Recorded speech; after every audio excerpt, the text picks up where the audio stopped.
Hi there, I'm Sara Zarrella, a portrait and wedding photographer and your host for Wedding Secrets Unveiled. This is a podcast where we cut through the complexity of wedding planning, leaving you with everything you need to know direct from the industry experts. If you want to simplify your wedding planning, while having fun, of course, you came to the right place. Join me while I guide you through your planning, starting from your engagement to your big day where you say, I do.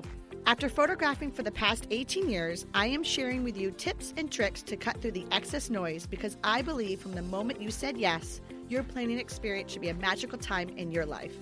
Here you'll find episodes that are fun, stress-free, and straight to the point, with a fresh, honest take about the reality of what you really need to know about planning your perfect day.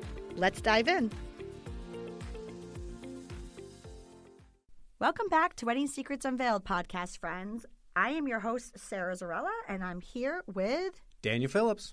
And we are doing our final segment. We did a 3-part segment. We did our first segment on wedding photography. Our second segment was on just random tips. And today's segment is on trends. Trends that are happening in your wedding. Doesn't have to just be photography trends. And things that we love and things that we're like, we can do without.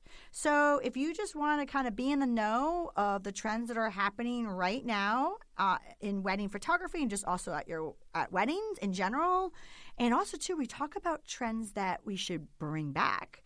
This is definitely the podcast episode for you. It's short, it's sweet, and it should be fun. Welcome back to Wedding Secrets Unveiled podcast, friends. So hello, Dan. Hello. And we're back. This is our 3-part series on photography. So the first one was obviously the business end, like just all about wedding photography. And then, so if you haven't listened to it, go back and tune into it. And then we just did some tips and tricks. So like from random tips and tricks. And I just think you guys should definitely tune into that episode. It was so random, but so full of knowledge. And now we're going to talk about some wedding trends that are happening right now in wedding photography. These are not all of them. They're just some trends that we're seeing. So right off the bat, I want to get into editing. We have a whole episode on editing and retouching, but obviously there are so many different styles of wedding trends, right, Dan? Mm-hmm. And there's so many different styles of editing. So you got to find your love, right? But with everything, the pendulum goes one way and then the pendulum goes the other. I mean, you see it, right? The Pantone colors, you see it. You see the house decor, like, you'll see a trend happening. And then, like, for example, like the grays and the whites were really popular. And now, like, colors in your kitchen is really popular. And then what happens with that? Then it goes back. Like, same thing with fashion, right? Mm-hmm. Like, colors coming in and out. So the trend back like I would say 10 years ago was very saturated color. So what's the opposite of very saturated colors? Light and airy. Right. So then everything was light and airy. And then what's the opposite of light and airy? Everything went dark and moody.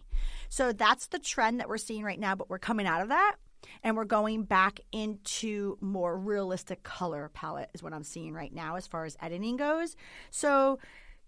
So for trends right now that are out there right now, we're seeing a little bit of a trend with your editing style. So you just got to figure out, are you a trendy person and you want to stay on trend, or do you want to stay classic? And be aware of the trends and that they will come and go. So one of the trends were candid moments. So it's kind of a funny thing where people say like, oh, I'm photojournalistic, right? So all I capture is candid moments. And that's all well and good. And a lot of times you see a few photos that are like, wow, that was really them hanging out and doing this and that. I don't find that type of photographer captures everything that people want. So like you might say like, oh yeah, I want a candid photographer. I want all the candid moments. I want to be totally hands off. It's like, just know what you're getting when you ask for that. You're not going to get a photo with you and somebody specific. The formals, a lot of times what happens is if there's times for formals with just the bride and groom, if you're not getting posed, I find that, I think we both find that people want to have a little bit of direction. If they're not doing anything or they're refusing to be posed or, even like set up to be photographed, they don't know what to do. Not everybody's a model. Not everybody knows all the things. Personally, we don't really pose. We more set people up to have a cute moment. And usually those moments look candid, and we do capture candid stuff, but it's a thing. It's tough because you set people up to have candid moments, and you grab candid moments. But just getting that, I guess you could just want that, but Well, that's what's on trend. So Yeah. what's on trend right now currently is people are wanting overly candid, like just candids. Yeah. So that's the answer to the traditional pose shots. Gone are the days when it's all traditionally posed shots. But now it's on trend, like you said, the pendulum goes one way, it goes the other. It's like all these candids. But I think I agree with you, Dan. I mean, listen, do you want to be on trend or do you want your image for your wedding day to be timeless? because you can have both. You can have both. So just know that the trend right now that we're seeing is people are thinking they want all these candids. But I mean, I'm just throwing it out there. I'm with you, Dan. I'm all about a happy medium, so have both. The other trend that I'm seeing right now is film photography. So you're also seeing this in video right now, too, where people are wanting to make it like a Super 8 millimeter film, like there's the grain. People are actually bringing back film. It's happening. Wedding photographers are shooting film. That is a trend. So, you can either shoot your photography to look like film. You can actually shoot film. So that's a trend. Again, take it or leave it. Do you want to be on point with the trend or I think you would just need to get somebody who specifically shoots that way. It's so different that if somebody's just like, I could try that. I'll buy a film camera and I'll shoot your wedding with film. It's just the way they used to do it is you'd get not as many images because, film's expensive. So it's like almost takes time to load into the camera, right? Takes time, finesse. I mean, you can think you're done and the camera pops open and all of your film is, toast. I guess if you have somebody that does that, you're going to get a lot less images. And if you have something specific that you want, a group or something, somebody might blink. And you don't take images the same way you'd do with digital. You shoot less. So you got to be okay if there's a lot of missed things and a lot of people blinking, people not quite making the right expression.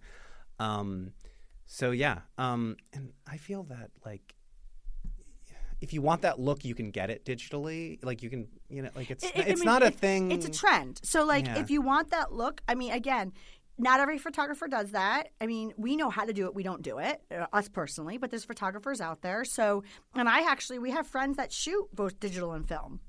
So like Dan is saying, there's a pros and cons. Research it. Because shooting film, there's a lot of logistics that go with it. Mm-hmm. But like you said, you can use that with a digital and make it look like that. It's on trend. So it's there. It's just, do you like it? I will tell you one trend that's out there right now is direct on camera shooting straightforward flash. Yeah.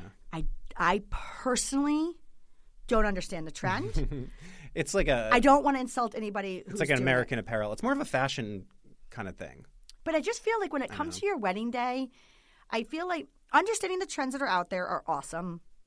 But again, what do you want your wedding images to be? Like there should be this timeless approach. So maybe putting some of those in, if you want to be on trend, fine. But again, it's like it does come with a sacrifice because a trend's a trend. It comes in hot and it leaves really hot. Hence why it's a trend. Mm-hmm. But that's popular right now. And how do you explain the look I'm talking about? It's like direct flash. It's not flattering. But it's high fashion. And so it's a fashion, yeah. So obviously for models who are just beautiful, they can take that light. Right. And it I think when you photograph a model like that, they have great skin and it gives you jawline. But if you're, just dancing at a party, you're going to get hit by some flash and it's not going to be flattering. So another trend that I'm seeing is photos taken by guests or the couple giving either Instax or instant film on the tables at the reception or something like that, or giving them out during cocktail hour and saying, take pictures. And I understand why that's fun and quirky and cool and artsy. You're going to get these Instax or Polaroid pictures. I would just be aware that when people take them, they put them in their pocket, and you almost never see them. If they take a picture with their phone and put it on Instagram, you might see it. It's like, I hate to say it's like work giving them to your guests. But it's like, maybe if you had like the Instax and then be like, here's the bucket to throw them all in. So you get them. I just feel like when I see it, they disappear, or they end up on a table and then they go somewhere else and they're just kind of on the table. Yeah, I mean, and back in the day, people used to use the disposable cameras Yeah. on the tables, each table, which that trend is coming back. But like you said, like any type of selfie Yeah. stations, photo booths. Yeah. Photo booths are on trend, and that's been on trend for a while. Yeah. It's just something really cool, really different. Yeah, and it's just the other thing, my 2 cents about the Polaroid and the Instax kind of thing is those are actually, like, they're film. So they're not going to do the same thing that your phone does. You pull out your everybody, I feel like, is so used to pulling out their phone. Your phone looks at the environment, exposes correctly, and takes the picture. Instax and Polaroid, they don't do that. So you need to, like, it's almost the old way of doing it. So it's, oh, hold on, I have a Polaroid here. Let me take a second. And do I need the flash or do I not need the flash? It's like when somebody gives that kind of thing to me, I go like, do the controls actually work? Because I can dial in something. Some of the Instax ones, you can't dial in anything. Some of them you just go cloudy to sunny. Is a guest that just gets thrown that going to go, hold on, let me get the direction manual. Oh, it is sunny right now. Let me switch that. They're going to take a picture and maybe it's on sunny and you're inside, or vice versa. It's on nighttime and you're outside. It's going to be a black frame or a white frame. It's not going to be exposed correctly. So I feel like it's fun to give them out. And if you had I think the outcome everybody wants. Everybody wants the outcome of all these fun, cool party pictures of their Instax. But I think people have forgotten how to take a second and put the settings into the camera to make a good photo. The amount of times I've seen oh, it's black because it was on outside mode. Oh, I didn't even know it had an outside mode kind of thing. So it's I don't know. If you have a group of friends and they all are savvy with those type of cameras, maybe that's better the way to do it. Do a little training thing before. I don't know. And also, too, there's other ways to collect your guest photos. I mean, obviously, the trend is getting more photos and guest photos. We did a podcast episode before this. This is our 3-part series about wedding photography and just trends and whatnot. We did talk about one of the weddings that we did where the priest or the JP, I forgot which one it was, but he asked everybody before the ceremony to take a selfie of themselves and send it to the bride and groom and then basically shut off your cameras for the ceremony. But I thought that was so cool because everybody's getting a selfie. So obviously, the trend has always been have a hashtag so people can tag your hashtag when they're at the wedding and taking pictures. But you're right. The trend right now is getting photos from your guests and your guests partaking in it, whether it be a photo booth or, like you just said, disposable or the stackables. Another trend is drone shots. Yes, having a videographer who comes with a drone, but also, too, now people are hiring drone companies just to come out, just to take one big aerial group photo. I'm seeing that a lot, or just incorporate aerial photos and video from above. Mm-hmm. And the thing you got to think about with that is it in an airspace that you can't fly? Is it windy that day? Does the person have insurance or that kind of thing? We were at a place and the videographer just had a drone and just went whoop, whoop. And it was at one of the mansions and a whole lot of people came out of nowhere and said, take that down. You're not allowed to do that. In this historic place. I mean, imagine that. They have a stained glass window and somebody just goes bzzz and also, flies into it. There's a lot of air traffic areas that you can't fly over. There's a lot of private properties that don't allow you. So if you're going to hire this company, that is a great tip, Dan. Just make sure it's an area that you can fly. What we're going to do, Dan, is we're going to take a quick break and then we're going to come back. And I would love to talk about trends that have faded out that we would love to see come back. Ooh, nice. I love it. I appreciate you being here. And hey, if you like what you're hearing, I encourage you to check out our website at sarazarrella.com. And don't forget, you can actually subscribe to this podcast wherever you're listening so you never miss an episode. And I would so appreciate if you left a fabulous review on Apple Podcast. Even better, share it with a friend. It's a great way to show your support. And now, let's get back to the episode. Well, welcome back to Wedding Secrets Unveiled podcast, friends. So before the breakdown, we were talking about trends that were kind of on point and our thoughts on it. Let's talk about trends that we've seen go and we wish we could come back because, hey, listen, to be trendy is to be innovative and bring it back, right? Yeah. So one of the things that I've seen kind of go that I would love to see it come back is the bird cage. So obviously the veil is a staple. It's here to stay. Different types of veils, different types of lengths. There's obviously flowers and people who do wear a veil don't. But the bird cage.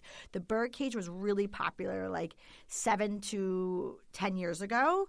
That should really come back. It is such a great fashion statement. And it's so like it's just a great trend. I want it to come back. You know what I just thought about? I think not like going with our trend of like, strapless or tiny straps or something. What's wrong with the sleeves? I feel like people could totally rock. So that's sleeves. on trend. So is that coming back? It's the removable sleeves in and out. That's on trend. I've been seeing that. Also, too, cascading bouquets was definitely something in the 80s. But I've seen people do it correct and different. Yeah. So cascading bouquets, if you really want to be different and bring back a trend that used to be there, that's something to look into. But it has to be done correctly, not like the 80s, but I've seen it done correctly. And like you said, with the shoulders, like the sleeves are definitely something that we don't see a lot of, but what's on trend right now is the removable sleeves. Twinkle lights. That is something that, I think what happened is – a lot of venues don't allow you to have candles, like real candles, or there's there's requirements to have them like submerged in water. So a lot of times people would use twinkle lights, which, that was really popular during the era where like rustic weddings were happening, like 5 years ago. Sure. I've seen that slowly die out. I love twinkle lights. Yeah, and I think they've gotten replaced by those like bigger bulbs, string lights. The bistro lighting. Yeah, but it's like it's always really long, and every like 3 feet there's a bulb, and it's like those warm bulbs, right? Which look really cool. That's the bistro lighting. Yeah, and it looks really cool. But like twinkle lights, there's so many of them. When you photograph and you let that part go out of focus, it looks really cool. The bistro lighting there's not enough of them to be and the twinkle give lights, that effect. The twinkle lights cast that very moody, like candlelight feeling. Where like the bistro lighting, you're right. It's a staple. It's like not staple. I mean, it's cool looking. It doesn't photograph as well, right? It's a look. Unless they're in a very specific orientation, I guess. So now, like some trends that we've seen starting to go away that probably is best right now to go away, is long speeches and like speeches with roast. Yeah, I was gonna say when I started 20 years ago, a lot of like mean, dare I say mean roasts. I mean, I remember one, just like he couldn't wait to just trash his brother. And it's like, ugh, you don't need to do that. But no, everybody's now is nice, concise. I mean, if everybody was a little bit shorter, and maybe don't be nervous. But I mean, who's not going to be nervous? But nice, flattering, cool.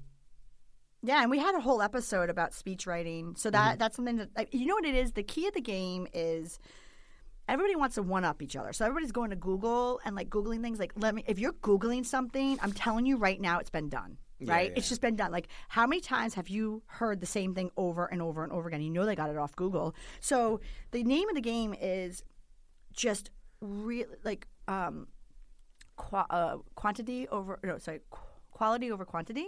Like short, sweet, but really important speeches. I mean, speeches are such an important part, but I'm with you like that. The roast has been out. The roast is out, and it's out. And it should stay out. Garter bouquet, Dan. Yeah, I don't like garter and bouquet. I think bouquet can be fine, but it puts a lot of pressure on people, I feel like. Half the people usually are like, oh, my God, let me get up there. Half the people are like holding their hand in front of their face. They're like embarrassed, and it's kind of an embarrassing kind of thing. But when it's the full effect is doing the garter too, which I feel like is just it's like more archaic. It's like not really, I don't know. And I will put my hand up there and I will say every time I've seen it, the bouquet and the garter toss, it never ends up like awesome. It's a little awkward. And the number of times I've seen a little kid, a little boy especially, catch the garter and then get a lot of attention. They don't understand, and they just get super embarrassed. Okay, so listen. Yeah. Hear me out on this. Go ahead. Okay? Just hear me out. Chicken dance. We haven't seen a chicken. Wow. Listen, I'm telling you right now, you guys want to be on trend? Bringing back the chicken dance is an amazing. Like, how fun would that be? Yeah. Like one song, have some fun, and like, because people are always like that was used to be the ad. Like, I'm a DJ, I won't play the chicken dance. Okay, so we get it. Nobody plays the chicken dance. Bring it back. Maybe like arguably, but I'm gonna say it's no dorkier than the Cuban shuffle. Oh my God! Well, see, the Cuban shuffle needs to go. Yeah, that's okay. like our. There you go. That's our. Yep. Chicken dance, but I'm telling you, the chicken dance. And by the way, just anything that has to do with your culture, you bring that back. Like if you go research your culture, that is timeless. Ooh, you know what? I know we're going on the subject of what was not trending and stay that way, but we did skip one thing I wanted to think about when we were talking about trends I want to bring back, which obviously was chicken dance. Yep. But another one is receiving lines. Mm-hmm. So like, hear me out, okay? Receiving lines are going away, but I really truly feel that we should bring them back, but in a timeline format. Yeah, with a caveat. With a caveat, right? So a lot of times people are getting rid of receiving lines because it took a lot of time. Build it into your timeline, do a receiving line, and then that way you've said you said hello to everybody, and then therefore you don't need to bebop around at each table at your reception, and you can just, as a couple, eat your dinner and enjoy your guests.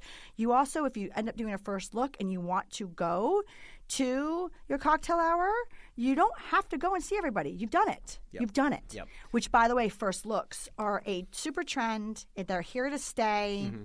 They just make sense on make sense on every form. Obviously, cocktail hour was invented to give your guests food and drink while you disappear to take pictures. Well, why not have a first look? We have a whole segment on first looks, so you should listen to that episode. Because a lot of times people say, I want him to see me or her to see me for the first time when I'm walking down the aisle. I promise you will get that wow effect. And even you'll get it again when you're going down the aisle, because at this time the music's playing, you're being given away, and you get two wow effects. I'm not even going to go off on a tangent about first looks, but first looks are a trend and they are here to stay. But going back to what we were talking about, trends that are going out that should stay out, large wedding parties. Yep. I mean, we had some doozies last year and the year before. It's just too many. And keeping everybody, focused. I mean, when you do a bridal party picture, you kind of need everybody. And if there's 10 plus people, that's a lot to, I got to go to the bathroom. I got to get a drink. Oh, I'm on the phone. It's so many. And I think maybe a teacher would understand that with a class of 20 and be like, everybody pay attention. Oh, well, I got to go to the bathroom. And it becomes very tough. And, I'm not saying that having a large wedding party is a bad thing. I'm just saying that with COVID, we saw a lot of downsizing in the guests. Now, obviously, guest count is coming back, but we're still seeing a downsizing of wedding parties. And there's a lot of pros with that. So just really think about that. But if you do have a large wedding party, things that can help are if everything happens in the same spot, the more travel, the more people, compounding. People going to the liquor store, people doing this, people splitting their pants. I don't know. It just turns into a lot more of a pageantry, more about like you guys as a couple. I mean, there's a whole reason of why, larger wedding parties are, it's a lot more money. Yep. It's a lot more time, a lot more people involved. But, you can incorporate them in your pictures if you want some friends to stick around for pictures, but that's another reason why it's a lot more people with pictures. So you can do those pictures at the reception. Yep. Just, wedding parties in general. And then the final thing that we've been seeing on trend is fireworks that are – but – they're slowly dying. Hard to explain. They're slowly dying out. The wow effect of fireworks are great for an effect, but for picture purposes, they just don't capture half the time that you see fireworks in a photographic picture, there's a lot of other stuff going on there with post-production. Yes, because I think when you're on a mountain looking at some fireworks and you're, oh my God, we're so close, or oh my goodness, we're so close. And then you try to photograph that. Like the wider the lens, the further things that are far away they look so small compared to you, so they don't get that grand, the grandness that you're actually feeling or seeing, right? Like if you're really close and they're blowing, ideally what you want is the couple, the sky, and the sky is full of an explosion firework. You know how close you'd have to be? You'd have to be burnt by part of the firework to get that close to get that shot. So, yeah. Often a little bit of photo magic has to go in, which is fine, but it's like managing your expectations, I guess. Yeah. So I hope that everybody enjoyed this week's episode of Wedding Secrets Unveiled. And you can find us on our episode show notes and on our blog, which is at sarazarrella.com/podcast. So thank you, Dan. Woohoo! Thank you for listening to Wedding Secrets Unveiled. I appreciate you being here. And hey, if you enjoyed this episode, I want to tell you something. I encourage you to check out our website at sarazarrella.com. We love photographing while having fun, of course.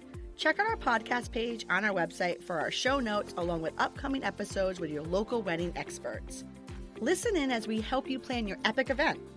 And don't forget that you can actually subscribe to this podcast wherever you are listening so you never miss an episode. I would so appreciate if you left a review for us on Apple Podcasts. Even better, share it with a friend. It's a great way to show your support and let us know what you think. If you know any wedding experts that would like to be a guest, we have a link directly on our website where they can let us know. Thank you for listening.